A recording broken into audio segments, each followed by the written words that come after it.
Hey everybody, I thought today I would just show you what I would call a historical photography artifact. And what I like about this is an old piece of photography equipment that I can directly tie back to another person who I'm not sure if they're still living or not.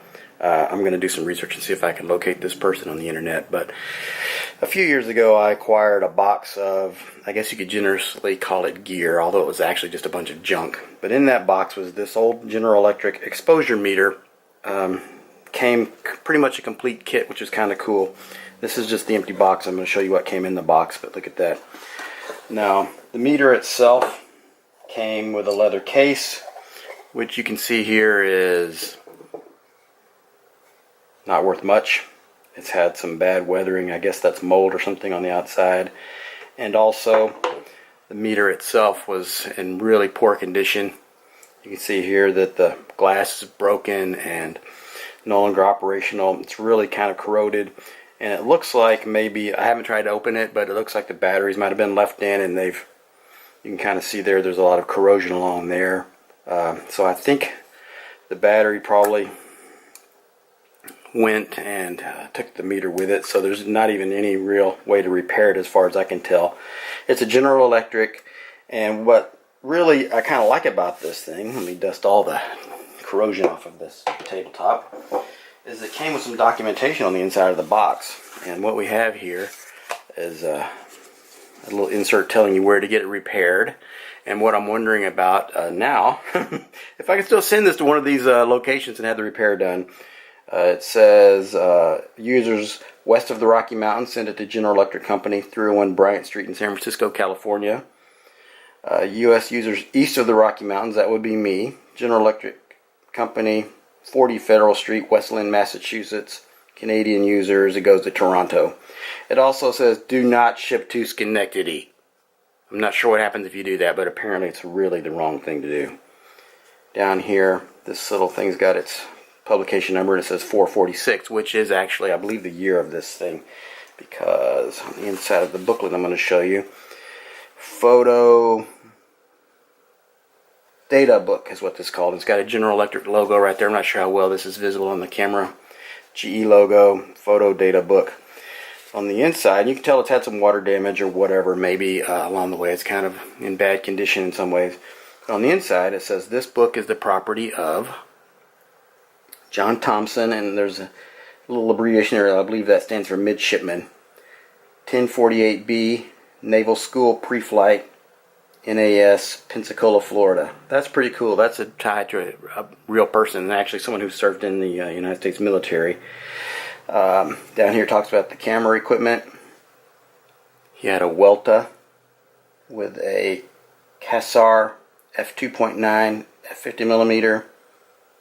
And then this is the model GEDW5844, serial number B17045.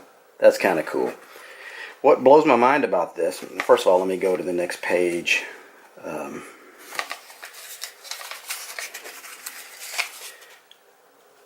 Photo data book, 65 cents, slightly higher outside the United States, copyright 1946 by General Electric Company, Schenectady, New York, where you do not send your stuff to. But look at this little book. There's the table of contents. And look at all the directions that are in here. I mean, this thing just goes on and on with all this fine print. On the back, it's got calendars for 1946 and 47, which is kind of cool. And then it's got like a little register for you to enter your subjects, exposure, film, and results, so you can keep track of how your shots came out and adjust accordingly going forward. But all the rest of this has tables. For instance, this is the table of hyperfocal distances. Here we have the avoirdupois to metric, metric to avoirdupois, metric equivalents, whatever that is. I've never heard of that before. Here we have the metric temperature table, weights and measures, emergency weights. Can you imagine getting this much information to go through with any kind of photography equipment now? Projection distance data, projected picture sizes for lantern slides. Wow. And this entire thing just goes on like that with, you know, illustrations of the meter itself and how to use it and all kinds of data and equipment.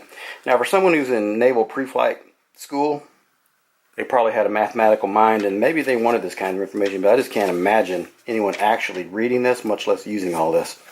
And here's a great little ad within its own handbook. Look to the GE meter for accurate exposure every time. 3 meters in 1, General Electric, and there's a hand holding the meter. Here's why. Sharply directional. One hand operates it fast. Extremely sensitive. Readings from 1/20th candle per square foot in dim light with dependable incident light method. Triple sealed. Extra sturdy. 3 meters in 1. Amazing accuracy. So that's the handbook. And again, this belonged to John Thompson, Midshipman, Naval Air Station, Pensacola, Florida. If anybody has any connection to him, please get in touch. There's the back of the book. And then we have this little direction, how to use your exposure meter. So I guess if this is too much for you, you can always use this little handbook. On the inside we have a description of the parts, illustrations. On the back, I love this. This guy's taking a picture of his girlfriend sitting on the tail of an airplane. Check out that airplane. And there he is with his light meter in hand, getting a reading. She's got her little bobby socks or shoes on. You can see that or not. It's pretty cool. Anyways, that's the materials that came with this. 1946.